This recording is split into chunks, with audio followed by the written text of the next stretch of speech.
교회 여러분, 우리는 창조절 두 번째 주일을 맞는 주님의 거룩한 날을 맞이했습니다. 이제 무더운 여름이 날씨고 또 아침 저녁으로 물러갔습니다. 낮에도 햇빛이 쬐지만 참 신선하고 좋습니다. 요즘처럼 진짜 살기가 물론 코로나 바이러스로 인해서 힘들지만 날씨적으로 보면은 우리 몸에 가장 좋은 날씨입니다. 맑고요. 교회 여러분, 햇빛도 좀 쬐주시기 바랍니다. 이때 햇빛을 많이 쬐지 마시고 한 15분 정도 하루에 딱 쬐주시면 비타민 D가 우리 몸에 들어와서 우리 몸의 우울증도 사라지고 또 우리 서침했던 우리 몸도 펴지고 또 우리의 이 뇌하 수체 진력을 자극하기 때문에 피부도 좋아지고 또 순환되어서 건강에 참 좋습니다. 차 안에서, 건물 안에서만 생활했던 우리의 모습이 가장 심각한 것이 비타민 D라고 합니다. 건강을 회복하셔서 여러분의 삶 속에 활력이 됐으면 좋겠습니다. 하나님은 우리들을 사랑하실 때 끝까지 사랑하십니다. 저는 이 말씀 드릴 때마다 참으로 가슴이 뭉클합니다. 나를 끝까지 사랑해 주실 인간, 사람, 우리는 다 목숨이 한정되기 때문에 어렵습니다. 하지만 하나님은 우리를 끝까지 사랑하십니다. 포기하지 않으시고 나를 인도하시는 하나님 앞에 우리는 예배를 드려놨습니다. 사랑하는 교회 여러분, 힘들고 어려워도 믿음을 지키십시오. 신앙을 지켜가십시오. 끝까지 함께하는 자에게 하나님도 그를 끝까지 함께 하십니다. 우리가 인간 세계에서 피할 길을 가봐야 다 그것이 그것입니다. 그 교회가 그 교회고 그 공동체가 공동체고 그 장소가 그 장소고 그 사람이 그 사람입니다. 그런 곳에 있으면 저럴 때 좀 말씀해 주십시오. 저도 가고 싶습니다. 그렇지만 그런 것은 없습니다. 그렇기 때문에 내가 섬기는 교회, 내가 함께하는 교우, 내가 또 몸자라 했던 이 믿음의 공동체가 얼마나 하나님의 큰 은혜고 큰 축복인지 그런 믿음과 신앙으로 든든히 살아가시는 저우리 우리가 되시기를 축복합니다. 자, 우리 모두 다 같이 일어나셔서 하나님 앞에 영광을 드립시다.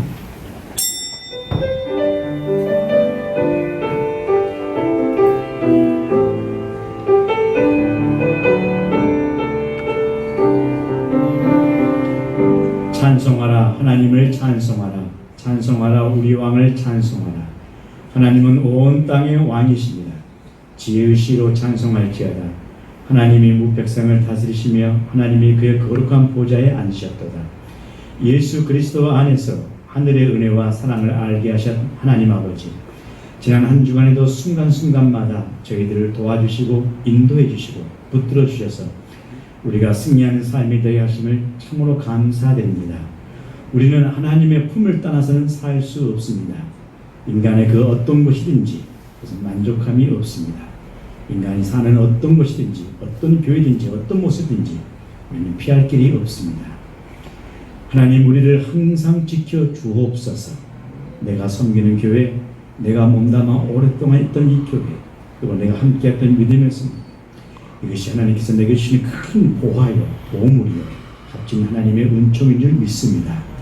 그런 믿음으로 이 교회와 우리 심령들이 주님의 구원의 방주 역할뿐만 아니라 믿음 가운데 든든히 살아가도록 복을 내리워 주옵소서. 이 교회에 나오는 자마다 주님을 만나게 하여 주옵소서. 주님의 생명을 얻게 하여 주옵소서. 그리고 주님의 불타는 열정을 전파하는 믿음의 파수꾼이 되게 하여 주시옵소서.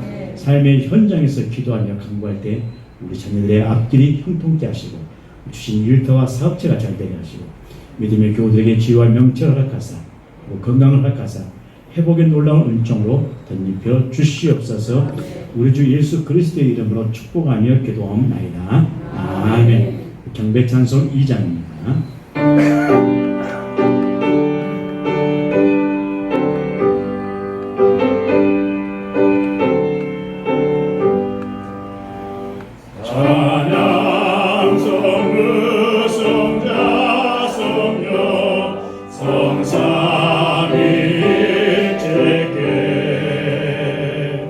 영원 무궁하기까지 영광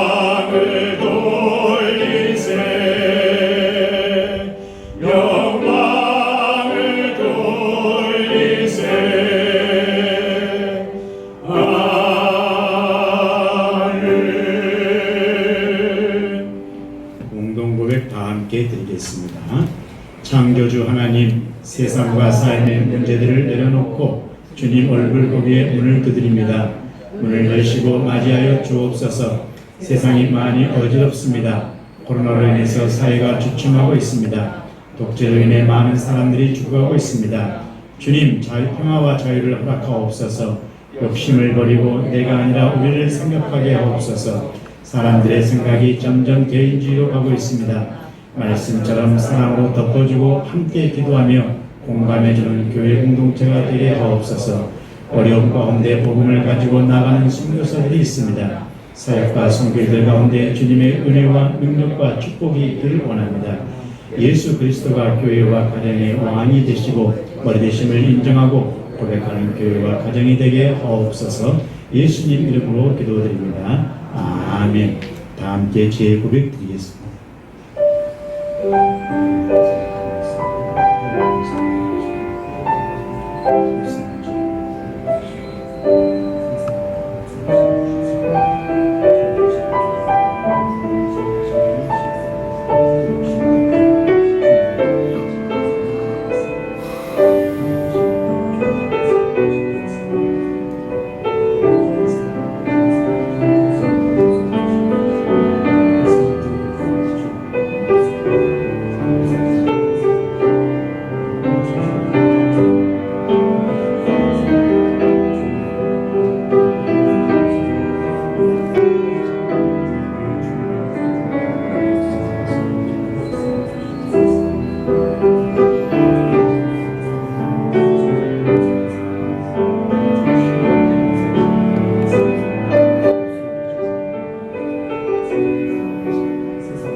우리가 믿음으로 의롭다 하심을 받았으니 우리 주 예수 그리스도로 말미암아 하나님과 화평을 누리자.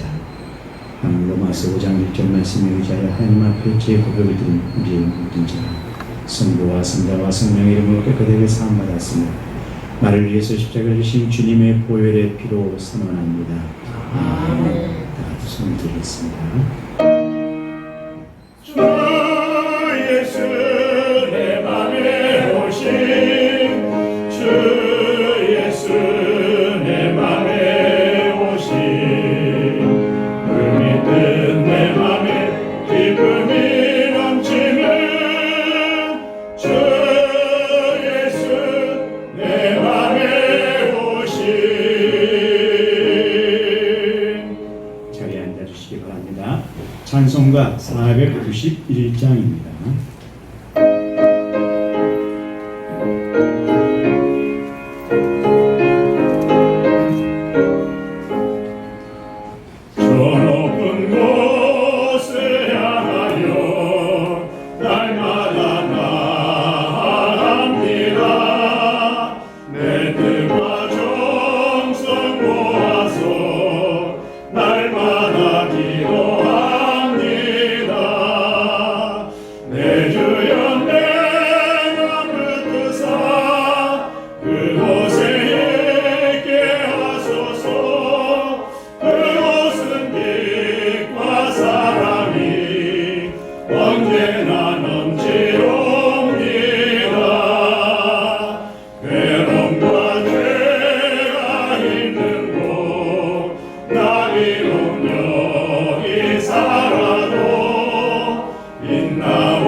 언제나 넘치옵니다.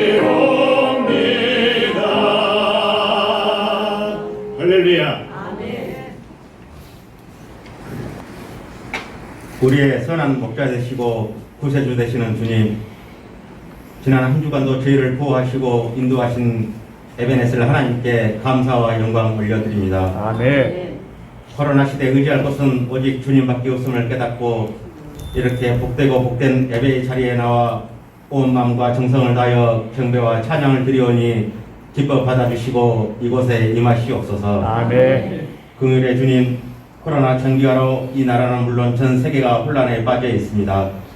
새롭게 코로나 변이가 생겨나 확산하는 이때 주님 기회를 허락하셔서 더 나은 백신이 개발되어 이 악한 전염병을 종식시킬 수 있도록 역사하여 주시옵소서. 아멘. 이럴 때일수록 저희 교회와 믿음의 자녀들이 사랑을 전하고 설선수범하여 모든 사람들에게 보이되는 삶이 되게 하시옵소서. 아멘. 한국의 농어촌 교회와 이자립 교회들이 코로나로 인하여 많은 어려움을 겪고 있습니다. 이들 교회의 불빛이 꺼지지 않도록 도시의 교회들이 함께 힘이 되게 하시고 섬기는 교육자들에게도 은혜를 더하셔서 사명 감당하시기에 부족함이 없도록 인도하여 주시옵소서. 아멘.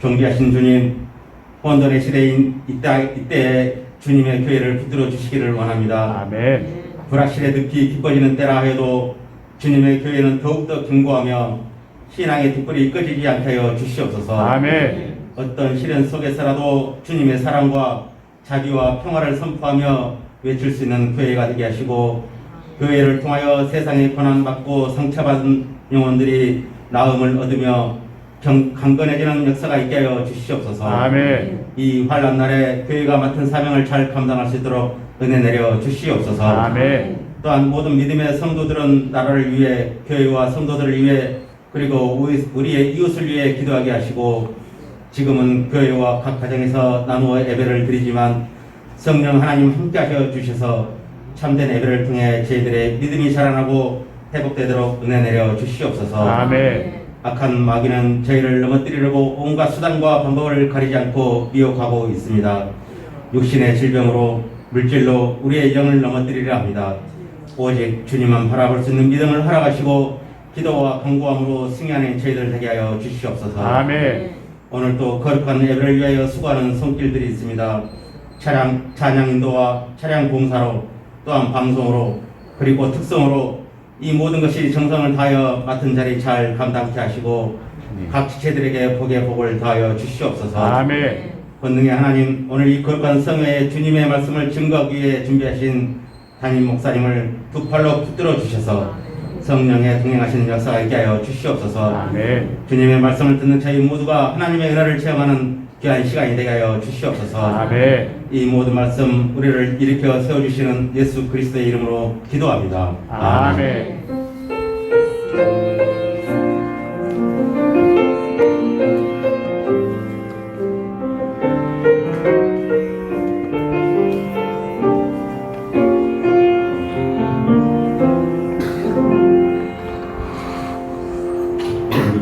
하나님의 말씀은 사도행전 23장 1절입니다. 가정에서 예배드리는 믿음의 교회 여러분들도 사도행전 23장 1절을 펴주시기 바랍니다. 다 같이 한 목소리로 합독합니다. 바울이 공회를 주목하여 이르되 여러분 형제들아 오늘까지 나는 범사의 양심을 따라 하나님을 섬겼노라 하거늘. 아멘. 이 시간 우리 배성인 집사님 하나님 앞에 영광의 특성 있겠습니다. 많은 은혜 갖길 바랍니다.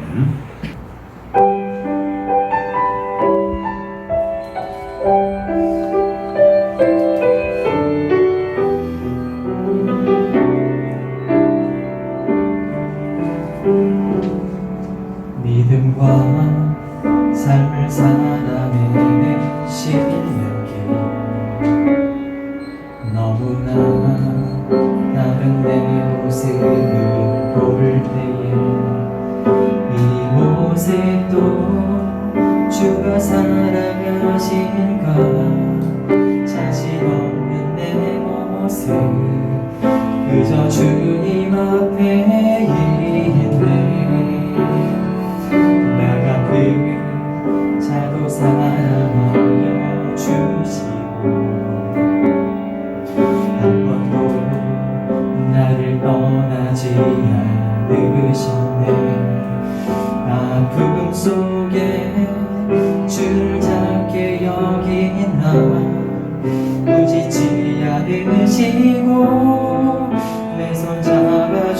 되시네. 오직 주님 안에 두려움 없네.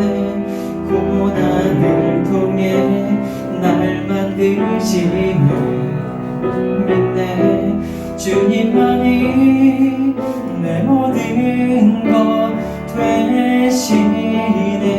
주의 강한 손 날 붙드시네.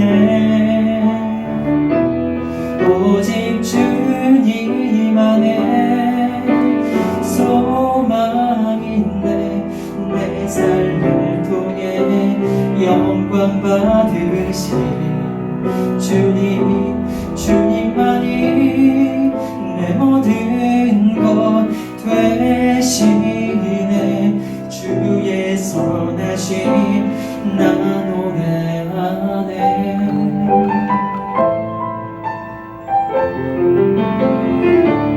믿음과 삶을 살아내는 신기 나는 내 모습을 볼 때에 이곳에도 주가 사랑하실까. 자신 없는 내 모습 그저 주님 앞에 있네. 나 같은 자도 사랑하여 주시고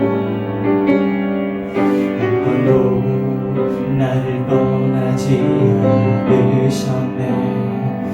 아픔 속에 주를 작게 여기나 꾸짖지 않으시고 내 손 잡아주시네.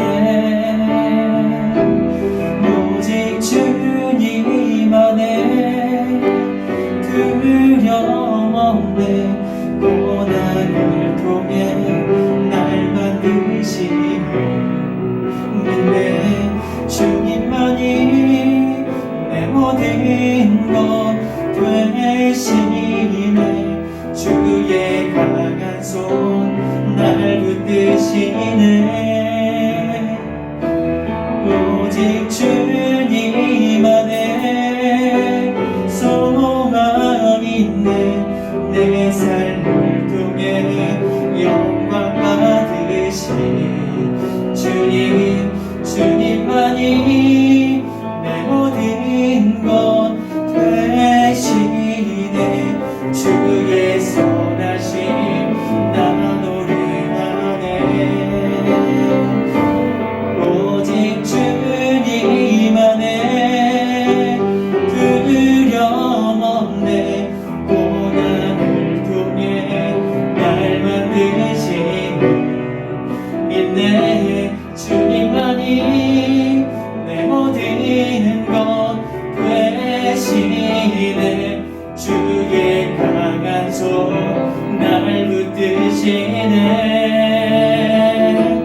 오직 주님 안에 소망 있네.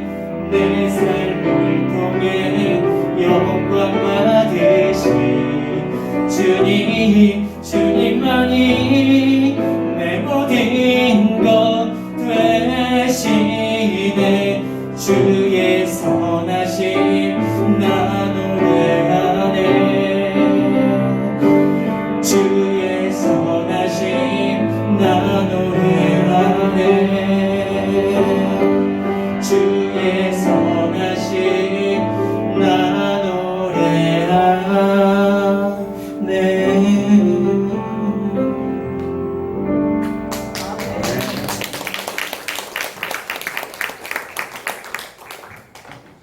감사합니다. 한 주간 동안 평안하셨습니까? 예, 우리 서로 가정에 계신 분들 또 우리 믿음의 교회원들 앞뒤에 두 사람 서로 인사하겠습니다.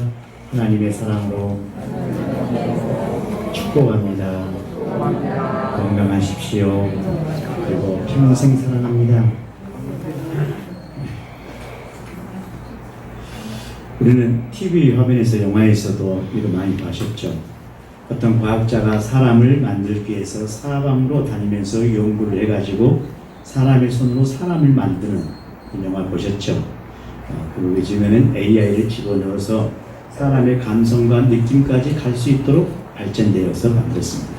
근데 그 영화에 어떻게 보면은 자, 이 사람을 만들어 놓고 이제 친구들과 유명한 과학자들과 정치학자들과 각계각층의 많은 사람들 다 초청했습니다. 그리고 축하의 잔치도 하고 여러 가지 예식을 한 다음에 버튼을 딱 누르면서 5, 4, 3, 2, 1 해가지고 누르고 딱 이렇게 되면은 그 만든 사람이 일어나는 거죠. 이렇게. 그 사람이 일어나서 이제 새로운 세계를 보는 거죠. 이렇게 눈을 하죠. 그리고 눈을 번쩍이고 눈알을 굴리고 벌떡 일어나서 앉습니다. 그리고 일어나 섭니다. 키가 굉장히 크고 훤칠하게 잘생긴 미남, 진짜 사람 같은 사람이 되었죠. 근데 그 인공인간이 어정어정 걸어 나오면서 과학자와 그 부인이 있는 곳까지 오더니 손을 번쩍 들어서 과학자와 그 부인이 단번에 내리쳐버려요. 쓰러뜨려 버립니다. 사람들이 그 광경을 보고 혼비백산하죠.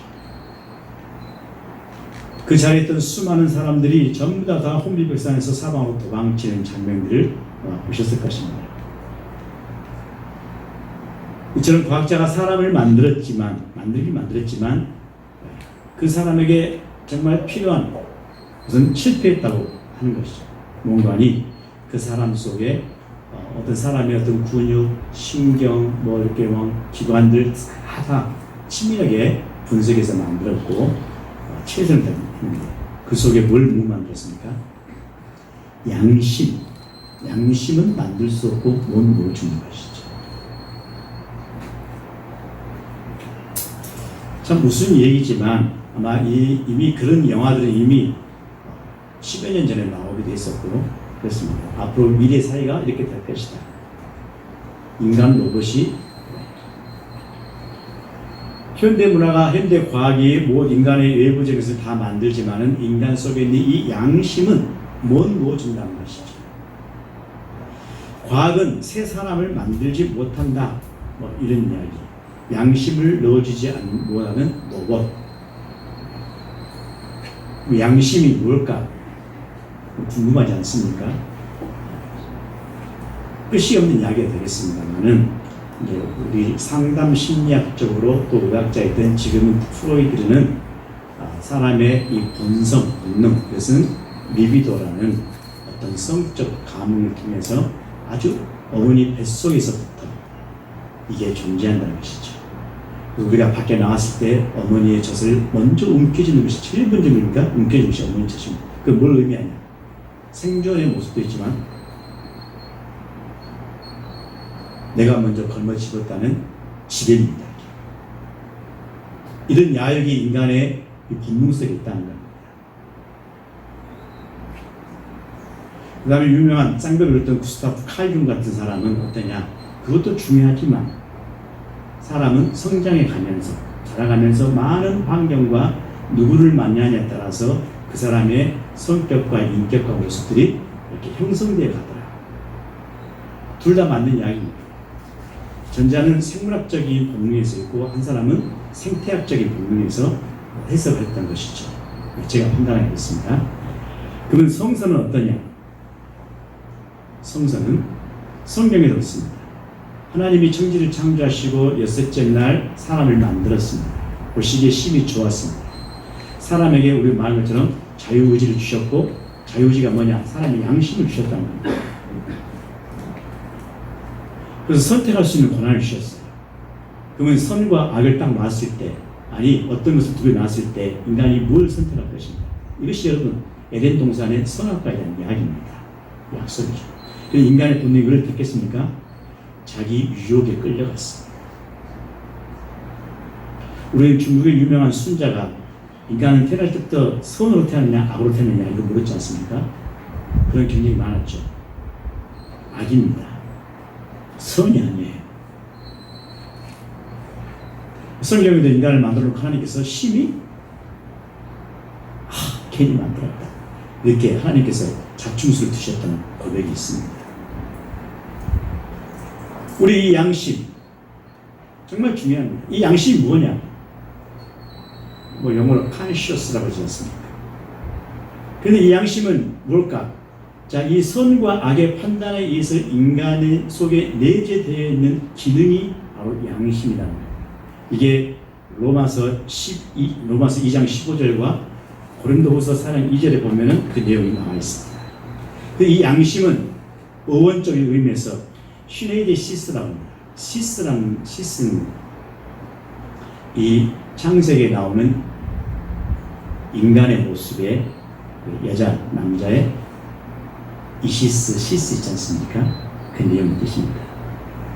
이슈하 하면 그러니까 남자의 입김, 하나의 입김, 이슈하에서 이슈가 나왔어요. 그 여자입니다. 하는 뭡니까? 하나님의 생명의 기운. 아담 끝났죠. 흙이에요. 아담 해가지고 지니까 생기를 부었더니 아담 됐습니다. 이 하가 히브리어의 하가 바로 하나님의 이 생명의 기운이에요. 우리 손이 시릴 때 하다 뭐합니까? 이 몸속에 뜨거운 기운이 나옵니다. 그게 뭐예요? 이것입니다. 아주 이 어원학적으로 굉장히 신비롭습니다. 이 말은 무슨 말이냐? 어떤 일을 누구와 함께 안다는 겁니다. 보십시오. 뱀이 하와에게 와서 야, 이 사과 너무 맛있어. 그때 어쩝니까? 함께 아는 것입니다. 그리고 누구한테 갑니까? 아담한테 가서 썩닥거려가지고 여보 당신 한번 먹어봐. 너무너무 맛있어. 그게 먹잖아요. 이 말에서 발전된 개념이다. 어떤 일을 누구와 함께 안다. 어떤 보편적인 선의 공지, 함께 공유하는 것, 같이 아는 것을 의미하는 것입니다. 양심이라는 것이. 이 양심은 인간에 대해서 뭘 의미하냐? 판사와 같은 역할을 합니다. 다시 말하면 재판관의 입장에 서 있는 거죠. 사람은 그래서 혼자 있는 것이 아닙니다. 혼자 있지만 혼자 있는 것이 아니에요. 언제나 뭐가 있습니까? 양심과 함께 있습니다.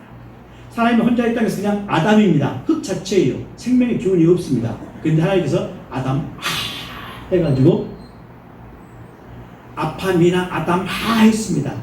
아파미나 아담하, 이게 히브리 말인데 아파, 흙의 먼지라는 뜻이에요. 먼지. 아파미나, 그것을 먼지를 뭉쳐가지고 진흙을 만들어서 아담하, 하나님께서 코에 생기를 부으시니 생명이 된지라 네페시 하야 했더니 푸르마가 됐다, 이 말입니다. 죄송합니다. 그래서 사람은 여러분 혼자 있을 때는 그냥 진흙덩어리에 불과합니다. 그런데 양심이 함께 있어서 이게 움직이는 거예요. 이렇게 판단하는 겁니다. 이게 옳으냐 그르냐. 우리는 존재가 그렇습니다. 이 사람의 마음에는 율법의 지식이 직접적으로 주어져 있습니다. 그것이 인간에게 복종을 명령합니다. 그러므로 사람은 자기의 행위를 율법의 명령과 비교해서 그것을 기초해서 이것이 옳은 것인지 이것이 옳지 않은 것인지 판결을 스스로 내리게 되어서 거기에 따라 간다는 거죠. 그러면 선한 양심, 오늘 23절 1.1 말씀에 나는 범사의 양심을 따라 하나님을 섬겼노라 했습니다. 특별히 여러분 디모데전서 1장 5절에 보면은 17절 18절에 보면은 사도 바울이 그 어린 디모데 목회자에게 너는 선한 싸움을 싸우라. 그리고 믿음과 선한 양심을 따라 행하라고 합니다. 오늘 사도 바울이 나는 범사의 양심을 따라 하나님을 섬겼다고 했습니다. 이 양심 뭐입니까? 선한 양심입니다. 이때 그럼 이 선한 양심은 우리가 신앙생활을 함에 있어서의 악한 대적과 싸우는 무기가 뭐냐? 선한 양심입니다. 우리는 인생을 배에다가 비유도 하지만 우리는 신앙을 순례자에 비유하기도 하고 배에 비유하기도 합니다. 신앙의 배로서 항해를 하는 데 있어서 무엇보다도 귀중한 것이 뭐냐? 선한 양심을 가지고 선한 싸움으로 가는 것이 우리 인생의 항해입니다. 우리 신앙도 마찬가지입니다. 우리 신앙이 뭐예요? 선한 싸움, 선한 싸움 위해서 가지 않습니까?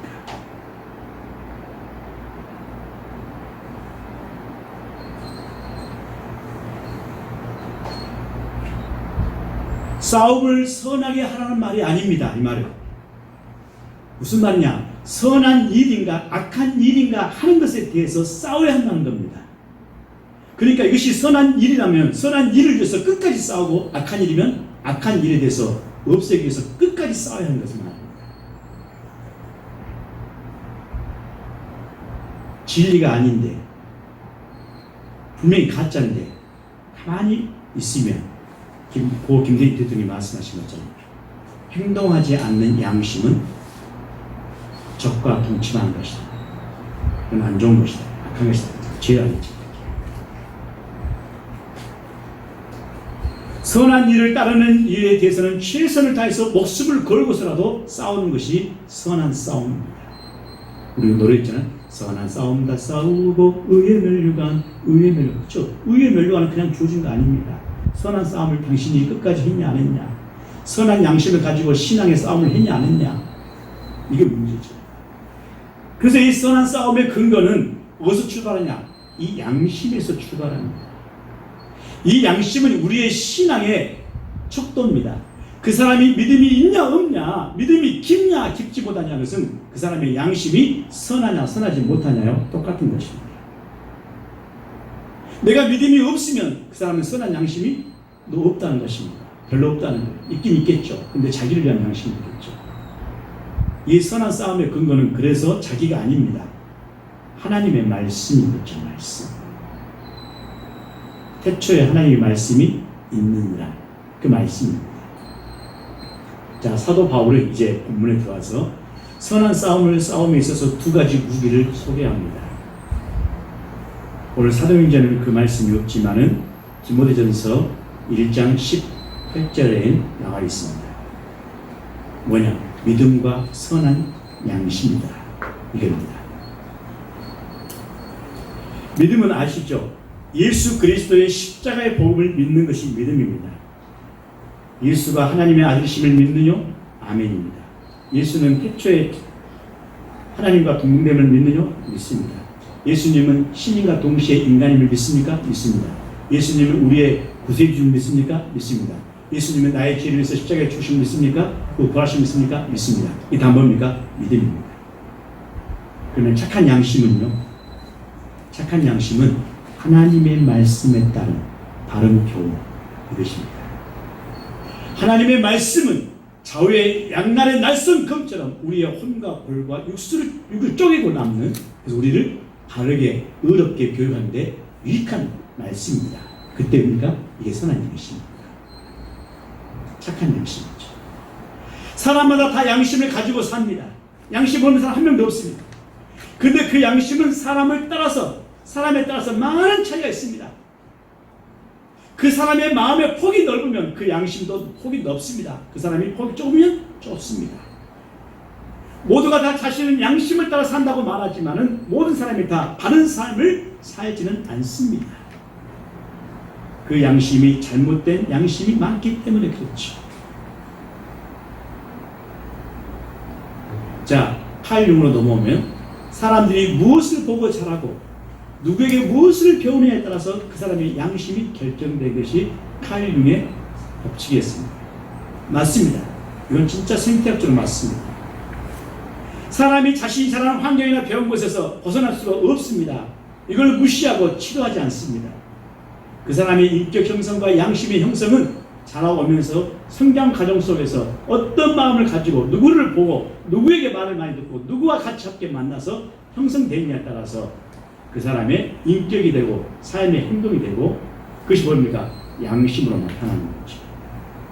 신앙도 똑같습니다.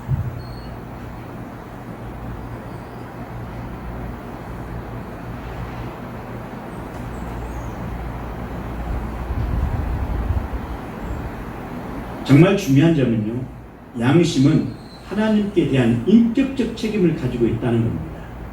여기에 대한 책임이 없을 때는 비양심이 되고 비신앙이 되는 것이죠. 여러분, 우리가 고백을 안고 있지만 우리 한 사람 한 사람의 모든 신앙의 고백과 믿음의 고백과 찬양 속에는, 행위 속에는 뭐가 있어요? 하나님께 대한 인격적 책임이 있다는 겁니다. 그걸 가지고 있는 겁니다. 그걸 저버렸을 때 우리는 세상 사람들과 똑같이 되는 거죠. 그러므로 우리 양심의 기능이 뭐냐? 하나님의 뜻을 아는 겁니다. 베드로전서 4장 19절 말씀처럼 그래요. 이방인도 그 양심의 그 율법에 의해서 하나님의 뜻을 안다고 말했습니다. 하지만 원래 사람은 하나님의 뜻을 행하지 않는 방향으로 가는 것이 사람이 전자에 말씀드렸습니다. 그래서 우리는 그 양심은 더러워지기 시작하고 부패되기 시작합니다. 그걸 우리는 뭐라고 합니까? 하나님의 품을 떠나 있다 이렇게 말합니다. 그렇죠? 하나님의 품을 떠나면 어쩝니까? 점점 그 마음이 세상에 세속화되어 가고 있습니다. 양심의 화해를 맞았다고 성서는 말합니다. 그래가지고 어쩝니까? 외식함으로 거짓말하는 자로 간다. 이게 디모데전서 4장이나 1장, 히브리서 9장에 나오는 그 외에도 많이 있습니다. 그래서 우리는 하나님께서 이런 양심을 보고서 더 이상 안 되겠구나 싶어서 누구를 보내셨어요? 그리스도 예수의 피에 의해서 우리를 깨끗해진 사람으로 만들어주셨습니다. 믿으십니까? 그것을 우리가 요청해서 주신 것이 아니라 우리가 요청하지 않아도 하나님의 은혜에 의해서 하나님의 은총과 사랑과 긍휼과 자비에 의해서 사람은 그 이성을 바꾸어서 하나님의 뜻을 비로소 알게 되었고 그 대표적인 사람이 바로 바울입니다. 그 전에 어땠어요?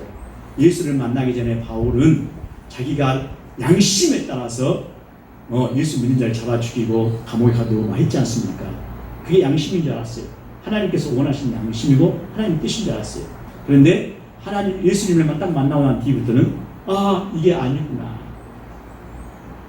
그때 사도 바울은 자기의 그 로마 시민권이 있고 가말리엘 문화생이 있고 자기가 바리새인 중에 바리새인이 있고 베냐민 지파 중에 한 지파가 있고 그래서 자기 자랑 많이 있잖아요. 그것을 나중에 사도 바울이 예수를 만나고 난 뒤부터는 내가 하수처럼 싹 버리고 쓰레기처럼 버리고 정말 이 찌꺼기를 다 버리고 그렇습니다. 내가 새롭게 거듭나 그러면서 그 다음부터 말이 바뀌어졌습니다. 뭔 말로? 항상 범사에 쉬지 말고 이런 말로 바뀌어집니다. 오늘도 그러죠? 범사에 양심이다. 이게 예수를 만난 새로운 양심에 대한 증언입니다. 우리는 누굽니까? 예수를 만난 새로운 양심의 증언자들 아니겠습니까? 믿음의 교우 여러분. 그래서 사도 바울이 1절에 나는 항상 범사의 양심을 따라 하나님을 섬겨왔노라. 이 말을 누구 앞에서 했어요? 사내들인의 공회에서 쟁쟁한 대제사장들과 그 다음에 율법학자들과 바리새인들과 사두개인들과의 대화를 하면서 변호를 합니다. 종교 지도자들 앞에서 조금도 굴하지 않고 나는 양심을 따라 하나님을 섬겨왔노라고 증언합니다. 이 말을 바꿔 말합니까? 당신네들 양심은 어디 있습니까? 이 말입니다. 너의 양심, 대제사장 너의 양심, 바리새인 너의 양심, 너희들의 양심은 어디 있느냐? 어디에 초점을 두고 있느냐? 하고 묻는 것입니다. 오늘 우리로 말하면 어쩝니까? 여러분들의 양심은 어디 있습니까? 여러분들의 양심은 진짜 하나님을 양심을 따라서 하나님을 섬겨왔다고 확신하십니까? 이게 묻습니다. 그는 담대하게 사내들인 공의원들을 행해서 오늘까지 내가 범사의 양심을 따라 살아왔나라고 고백했습니다. 사랑하는 교우 여러분, 우리는 이 질문을 드릴 때 끔찍하기도 하고 자신 없는 대답이 나올 수 있습니다. 그럼에도 불구하고 우리는 양심을 따라 하나님을 섬기는 믿음의 성도가 되시기를 주의 이름으로 간절히 축복합니다. 이게 중요해요. 사도 바울은 사도행전 24장 16절 말씀에 이것으로 인해서 나도 하나님과 사람에 대해서 항상 양심에 거리낌 없이기를 힘쓰노라고 말했습니다. 우리가 여러분 양심에 따라 하나님을 섬기게 되면 어떤 일이냐? 거리낌 없이 섬길 수 있다는 겁니다. 눈도장 찍기 위해서, 눈치 보기 위해서, 누구 맞추기 위해서, 여러분 옆 사람이 무슨 보기 위해서, 수준 맞추기 위해서 부질없는 일입니다. 생각입니다. 왜 내 신앙을 당신과 이렇게 맞춰야 됩니까? 이 사람이 못하면 난 더 못해야 됩니까? 절대 그렇지 않습니다. 이 말은요, 양심껏 양심에 꺼리낌 없단 말은 소신껏 하나님이 내게 주시는 분량 있지 않습니까? 섬기란 겁니다. 바울은 손상되지 않는 훌륭한 양심을 지니고 있었습니다. 그러므로 그의 믿음 또한 순수하게 보존됐어요. 보십시오. 예수를 만나기 이전에 사도 바울이 자랑거리했던 것은 그 이후에 한 번도 자랑하지 않습니다. 입 밖에 꺼내지 않습니다. 예수님을 만났던 그 양심에 따라서 섬겼던 내용들은 보십시오. 철저하게 순교자의 신앙이었습니다. 그리고 자기를 초소 복종케 하는 신앙이었어요. 그러면서 고백했잖아요.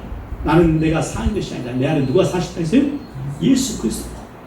나는 십자가에 못 박혀 죽었다 했습니다. 누구와 함께? 예수님과 함께. 주님. 이것이 여러분 믿음의 순수한 양심 안에서 유지되는 것입니다. 거짓이 없는 양심은 그의 자랑이 되었습니다. 우리가 보기에는 야 교만하지 않는가 한가 했지만 그것이 아니었습니다. 이 바울의 목적과 소망은 꺼리낌 없는 양심을 지니는 것이었어요. 그 양심의 바탕은 바로 주 예수 그리스도였습니다. 믿음의 교회 여러분, 우리가 그런 믿음의 반석에서 사람이 나의 반석이 될 수 없습니다. 물질이 나의 반석이 될 수 없습니다. 나의 어떤 것이 나의 반석이 될 수 없습니다.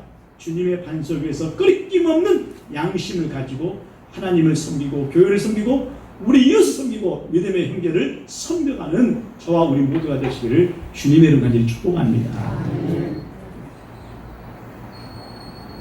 더럽히지 않는 양심 지니려고 애써왔던 말씀이잖아요. 더럽단 말이 어디서 나왔을까 생각을 찾아왔습니다. 물론 여러 가지 어원설이 있습니다.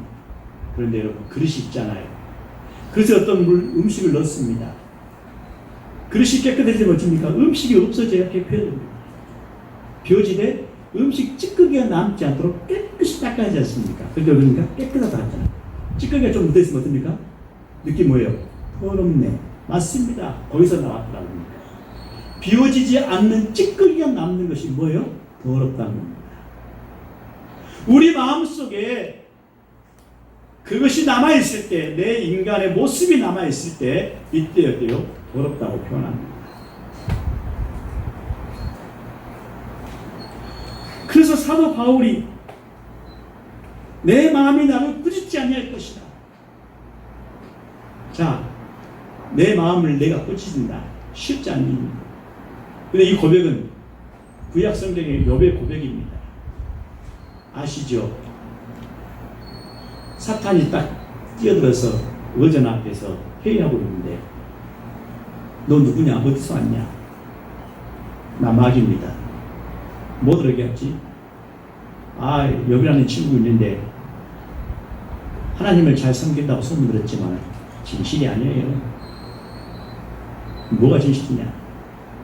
그는 돈이 많고 부자이기 때문에 하나님을 섬기는 것이지 그가 진짜 힘들어 보십시오. 어려움에 빠져 보십시오.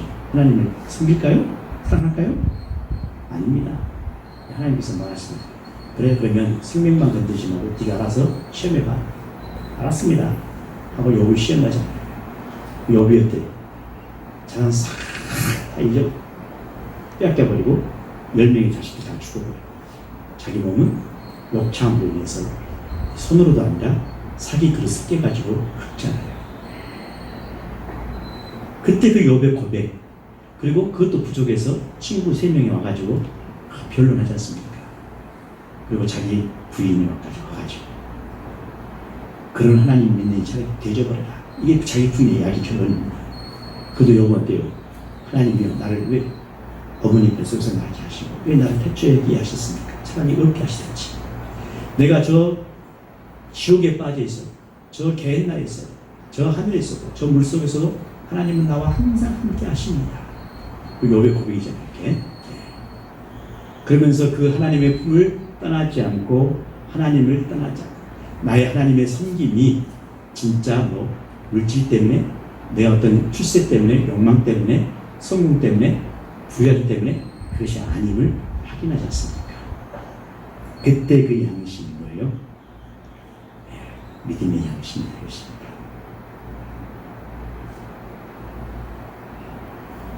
그때 내 마음이 나를 꾸짖지 아니할 것이다. 이 말입니다. 자기한테 자기 마음한테 고백하는 거죠. 왜냐하면 양심은 영혼 가운데 거하시는 하나님의 대리인입니다. 이 양심이 하나님의 대리인이에요. 이 목적을 이루기 위한 바울의 세심한 노력, 그래서 뭐랍니까? 끄리낌 없는 양심을 지니면서 항상 힘썼다고 말합니다. 그러니까 얼마나 많은 유혹과 시험이 있었냐 이것입니다. 이런 마음 갖고 삶에도 불구하고 힘들었던 것이죠. 그렇지만 그래서 그러니까 항상 힘썼다고 했습니다. 나는 정말 내 이 하나님 앞에 부끄럽지 않는 끄리낌 없는 신앙생활의 양심을 위해서 항상 힘썼다고 고백하십니까? 나는 고백할 수 있기를 간절히 축복합니다. 어떤 조건과 기준의 척도에 의해서 하는 것이 아니라 정말 하나님이 우리를 무한정 사랑하듯이 정말 무한히 베풀듯이 어떤 수치의 계산에 의해서 어떤 성김과 어떤 나눔이 아니라 정말로 그냥 있으면 있는데 다 주고 싶은 마음, 섬기고 싶은 마음, 그런 자발적인 마음, 자원해 드리는 마음, 그런 마음으로 내가 정말로 하나님이 우리를 만약에 조건부로 사랑하셨다면 우리는 한 사람들에게서 축복받지 못하고 그냥 힘들게 살 것입니다. 그렇지 않지 않습니까? 나는 하나님 앞에 그렇지 못하지만 하나님은 무수히 내게 있는 모습 그대로 전부 다 주시잖아요. 그것처럼 그런 마음으로 여러분 누구의 눈치가 아닌 정말로 양심의 거리낌 없이 섬겨가는 믿음의 성도가 되시기를 주의 이름으로 간절히 축복합니다. 할렐루야. 그 다음에 범사의 양심을 따라 섬기는 겁니다. 바울이 공회의 주목에서 가로되 여러분 형제들아 오늘날까지 내가 범사의 양심을 따라 하나님을 섬겼다고 했습니다. 이 말은요 딱 한마디 이름 고백입니다. 오직 그렇죠? 오직 10편 63편에 오직 라는 거죠. 이건 뭡니까? 오직 내가 살든지 죽든지 내 몸에서 그리스도가 존귀하게 되게 하려 합니다. 그래요. 우리 이 정도 이제 신앙생활을 했으면 우리 몸에서 뭐가요? 내 자신이 발현돼서 나온 것이 아니라 그리스도가 존귀하게 드러나고 나타내기를 간절히 축복합니다. 그래서 저 장로님 보면 어떻습니까? 주님의 모습을 본 것처럼 우리 권사님 보면 어떻습니까? 성령님의 모습을 본 것처럼 우리 집사님 보면 어떻습니까? 주님의 모습 당신을 보니 하나님 얼굴을 본 것처럼 이것처럼 우리 몸에서 그런 주님의 그리스도가 존귀하게 발현돼서 나타나서 저 사람은 진짜 믿음의 사람이었다. 마치 여러분 고넬료가 예수님을 바라보면서 했던 말 있지 않습니까? 저 사람은 진짜 하나님의 아들이었다. 물론 그것도 있지만 다른 군대 장관이나 그런 사람들이 로마의 군인들이 그랬지 않습니까? 저 사람은 진짜 하나님의 자녀였다. 그 뭐예요? 그리스도의 몸에서 하나님의 모습이 발현된 것입니다. 사도 바울이 내가 살든지 죽든지 이 말은 내가 어떤 형편에 처해 있든지 내가 바닥을 쳐서 인생이 멸망하고 내가 건강이 잊어서 완전히 사기고 내가 완전히 뭐 어쨌든지 내 몸에서 그와 그리스도가 존귀하게 되게 하렵니다. 빌립보서 1장 20절의 말씀처럼 이런 목적으로 살아왔다는 양심. 그런 양심들이 정말로 우리에게 있어서 여러분들 범사의 양심을 따라 섬기는 믿음의 성도가 되시기를 정말 주의로 간절히 축복합니다. 우리 함께 인사할까요? 자, 우리도 범사에 따라 양심을 따라 섬기는 성도가 됩시다. 할렐루야. 그래서 이 고대 그리스 철학자 피타고라스의 제자 중에 한 사람이 어느 날 가게에서 신발을 한 켤레 딱 샀답니다. 그 주인에게 말했어요. 여보시게 돈은 내가 내일 주겠습니다 라고 말했습니다. 그래서 그 다음날 이 제자가 그 주인에게 신발값을 주려고 딱 갔더니 주인이 죽어있네요. 그러면 딱 생각하게 된 거야. 옳지. 그는 신발을 공짜로 갖게 되었다는 속으로 아주 쾌재를 불렀습니다. 돈 안 줘도 되니까. 누가 모르니까. 그러나 기쁨도 잠깐이었어요. 양심에 걸려서 매일 고통 속에 보내었습니다. 그 주었던 신발이 볼 때마다 신을 때마다 그 생각나고 그 가게를 지날 때마다 생각나고 씻고 다닐 때마다 편한 것이 아니라 도무지 양심에 끓이고 불편해서 그 신발이 뭐가 됐어요? 흉측한 가시같이 보이게 됐습니다. 그는 결국 어때요? 잠도 못 자고 식음도 품자고 살기 힘들졌어. 이게 아무것도 아니지 않습니까? 그런데 그는 결국 돈을 들고 다른 사람이 주인이 된 그 신발 가게를 찾아가서 말했습니다. 뭐라고 말한다세요? 세상 사람들에게는 그가 죽었지만 제게는 그가 아직도 살아서 내 마음의 양심을 칼로 찔르고 있듯이 내가 너무 아팠습니다.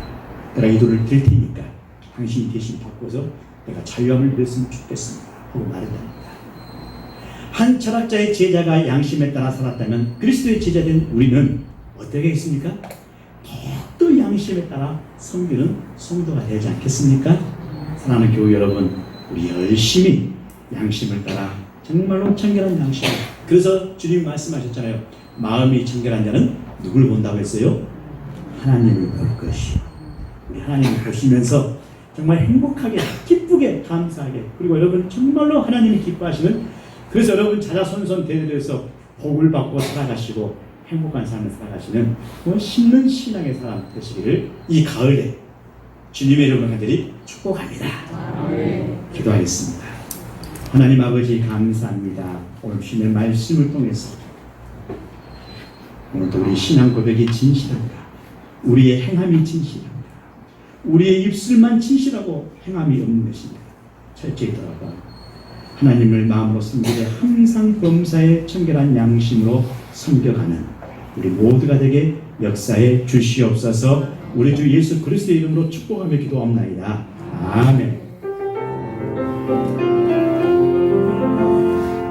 이 말씀 따라 사는 동안 지치지 않게 하시고, 이 말씀 따라 사는 동안 주님 나라 이루소서. 211장 1절 부르시면서 준비하신 아름다운 예물 드리겠습니다.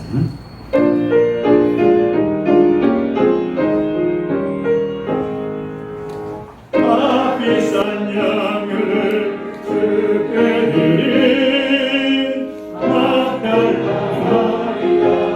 돈 받았어. 아기온 상징을 주님께 바치니 사랑의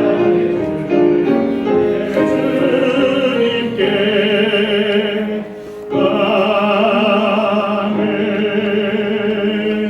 함께 기도하겠습니다. 사랑하는 성도들이 구별해서 거룩하게 드리는 이 예물을 받으신 하나님, 이 시간 하나님께 봉헌하는 예물이 속되지 않고 거룩하게 드릴 수 있도록 믿음 주심을 감사합니다. 비록 우리가 이 땅에 나가 하나님이 주시는 일터 속에서 우리가 열심히 수고하고 땀 흘려서 번 돈일지라도 하나님 아버지 이 예물이 하나님 앞에 드려지는 순간, 그리고 성별에서 드리오니 하나님 받으실 때마다 깨끗한 예물 되도록 허락하시니 감사합니다. 세상 사람들은 육신을 위해서 돈을 모을지라도 우리는 하나님의 영광을 위해서 이 물질을 벌어서 거룩하게 구별해 하나님께 감사의 예물로 봉헌하며 하나님의 나라와 주님의 몸된 교회가 흥할 줄 믿게 하시고, 우리 가정의 모든 삶 속에 하나님이 함께 하심으로 자녀들이 양육되고 번성하고 주신 일터와 사업체 모든 직장들이 하나님의 인도하심과 은혜 가운데 든든히 살아가게 된 줄 믿습니다. 우리는 공로를 염두에 두고 예물을 드리지 않게 합니다. 오직 하나님의 은총이 그저 감사함으로 이 예물을 봉헌하오니 이 예물에 하나님 축사하시고 30배, 60배, 100배의 은총이 넘치게 하여 주옵소서. 믿음의 그릇에 담아드리는 온전한 11조의 예물, 하나님 아버지 저들의 모든 삶의 마중물 되게 하시고 포도포도 끊임없이 샘솟는 기적의 예물 되도록 축복해 주옵소서. 지난 한 주간 동안도 헤아릴 수 없는 많은 감사와 또 하나님 아버지와 봉헌하는 감사의 예물들, 그리고 성교의 예물들, 주의 이 귀한 은총을 위해서 아낌없이 자원해서 드리는 저들의 아름다운 신실한 모습들 하나님의 생명책에 다 기록되게 하시고 저들이 힘들고 어려울 때마다 일으켜 세워주시고 정말 아버지 그 시냇가에서 까마귀를 통해서 엘리야를 먹이셨던 하나님 그 계획 역사가 우리 삶의 현장에도 일어나게 하여 주시옵소서. 이 예물이 쓰일 때마다 죽어가는 영혼들, 믿다가 실족된 영혼들 살아나게 하시며 이 예물이 하나님 아버지 하나님의 축복을 받는 열려진 길목에 하나님과 소통되어 함께 나누는 생명의 양식 되도록 축복하시고 우리 자녀들의 모든 앞날 인도하시고 우리 손주 손녀들 믿음으로 자라게 하시고 하나님의 은혜 가운데 마음의 소원들이 다 이루어지도록 복의 복을 편입혀 주옵소서. 우리 주 예수 그리스도의 이름으로 축복하며 기도하옵나이다. 아멘. 주께로 돌이키사 진리와 사랑으로 살아가셔서 교회 소식입니다. 오늘은 창조절 두 번째 주일입니다. 창조의 감사와 구원의 기쁨이 오늘에 함께 하시기를 기도합니다. 새 성전을 위한 일구자 참여를 위해 많은 참여를 부탁드립니다. 예배입니다. 거리두기 3단계로 10월 3일까지 전체 인원의 20% 정석으로 예배를 드리게 되어 있습니다. 다소 불편하더라도 컵에 놓인 자리에 앉아서 예배를 드려주시기 바랍니다. 예배 시간입니다. 1부는 9시, 2부는 11시에 드립니다. 찬양대와 수업 모임은 당분간 갖지 않겠습니다. 특송은 개인 혹은 중창으로 대신하겠습니다. 차량 운행은 계속합니다. 매주 수요일 밤 예배를 유튜브 영상으로 송출합니다. 가정에서도 수요일 7시 30분에 예배를 드릴 수 있습니다. 많은 참석하시기 바랍니다. 9월 가정예배와 개인 묵상인 말씀과 삶 시간을 매일 가지도록 하시기 바랍니다. 기도회입니다. 시간과 장소에 관계없이 기도하시고 자녀들 결혼과 취직과 진학, 길을 위한 기도로 함께해 주시기 바랍니다. 다음 주 19일은 남신도 주일과 한가위 감사주일로 지킵니다. 9월 28일부터 29일까지 제100회 한국 기독교 장로회총회를 청주에서 코로나를 위해 한 4군데 교회에서 나눠서 받게 되어 있습니다. 광고입니다. 성경 필사노트와 말씀과 삶 구호로가 1층 로비에 구비되어 있사오니 가져가셔서 참고하시기 바랍니다. 교우 소식입니다. 담임 목사님 휴가가 13일 월요일부터 17일 금요일까지 있겠습니다. 평안과 회복이 있는 시간이 되기를 다들 기도를 해주시기 바랍니다. 광고가 좀 일찍 나왔습니다만은 김현식 장로님, 김정래 권사님 거의가 9월 21일 날입니다. 다음 주 주일에 가정에서 선물을 준비해 주실 거라고 합니다. 오늘은 지금 주가 좀 일찍 나오는데 다음 주로 생각해 주시기 바랍니다. 시찰로 연합회입니다. 광주 연합회 내신도 충기총회가 16일 목요일 오전 10시 광주 기림교회당에서 있습니다. 감사합니다.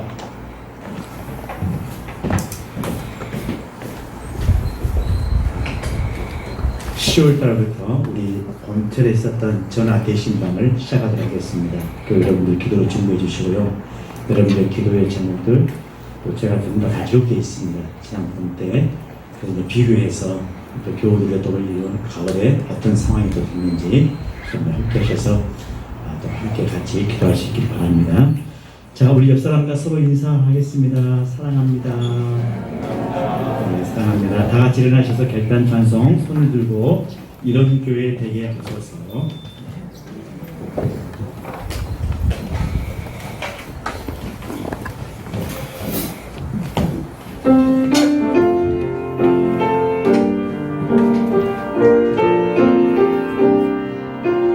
손을 들고 우리 이런 교회 되게 하셔서 하나님한테 고백하면서 드리겠습니다.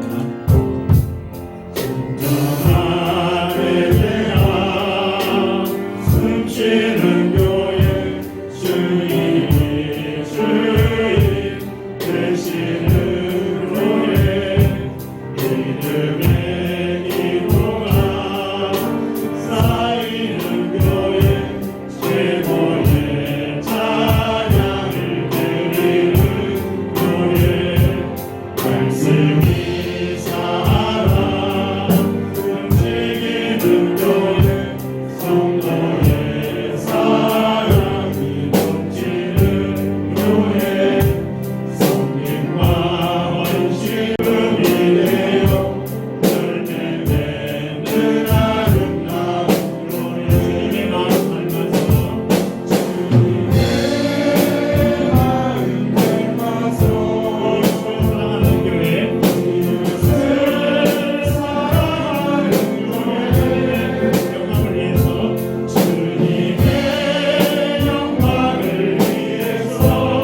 오 성령님, 이런 교회 되게 하소서. 선한 양심을 따라 항상 주님을 섬기게 나가기를 결단하며 고백하는 우리 믿음의 교우들, 이런 교회를 위해서 눈물로 기도하며 사랑하는 가정과 일터와 자녀들의 모든 앞길을 위해서 수고하고 봉사하고 헌신하는 저들의 아름다운 고백 위에 주신 일터와 사업체와 모든 직장 위에 사랑하는 한국교회 위에 나라 이 민족과 세계 모든 하나님의 피조 세계 위에 이제로부터 영원토록 함께하여 주시옵기를 우리 주님의 이름으로 간절히 축복하며 축원하옵나이다. 아멘.